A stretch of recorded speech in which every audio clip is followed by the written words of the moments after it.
پہاڑوں کے دامن میں بسا ہوا ایک چھوٹا سا گاؤں تھا جس کا نام گلزار تھا۔ گلزار کے ارد گرد ایک گھنا جنگل تھا جسے لوگ جادوئی جنگل کہتے تھے۔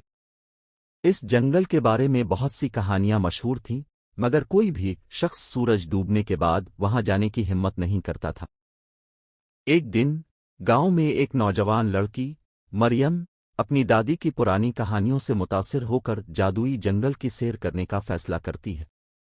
مریم کی دادی ہمیشہ اسے بتایا کرتی تھیں کہ اس جنگل میں پوشیدہ خزانے اور انوکھی مخلوق موجود ہیں جو صرف بہادر لوگوں کو نظر آتی ہے۔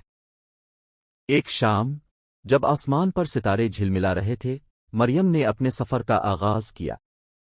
جنگل کے اندر داخل ہوتے ہی اسے عجیب سی خوشبو اور سرگوشیاں سنائی دیں۔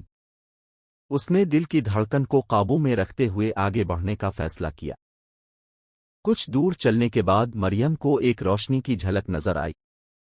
قریب پہنچ کر اس نے دیکھا کہ وہاں ایک جادوئی درخت ہے جس کی شاخوں پر رنگ برنگے پھول کھلے ہوئے ہیں اور ہر پھول سے روشنی نکل رہی ہے۔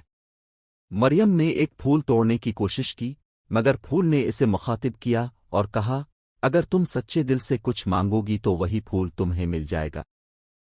مریم نے آنکھیں بند کر کے اپنی خواہش کی دعا کی۔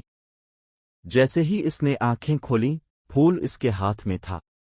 مریم نے پھول کو اپنے دل کے قریب رکھا اور ایک دم سے وہ جادوئی جنگل کی پوشیدہ دنیا میں داخل ہو گئی جہاں ہر طرف خوشیوں کا سما تھا۔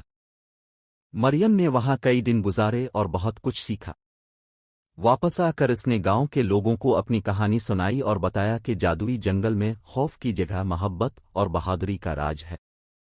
گاؤں کے لوگوں نے مریم کی باتوں پر یقین کیا اور اس کے بعد جادوئی جنگل کو خوف کی نہیں بلکہ محبت کی جگہ سمجھا۔ اس دن سے گاؤں پہلے سے زیادہ خوشحال اور پرامن ہو گیا۔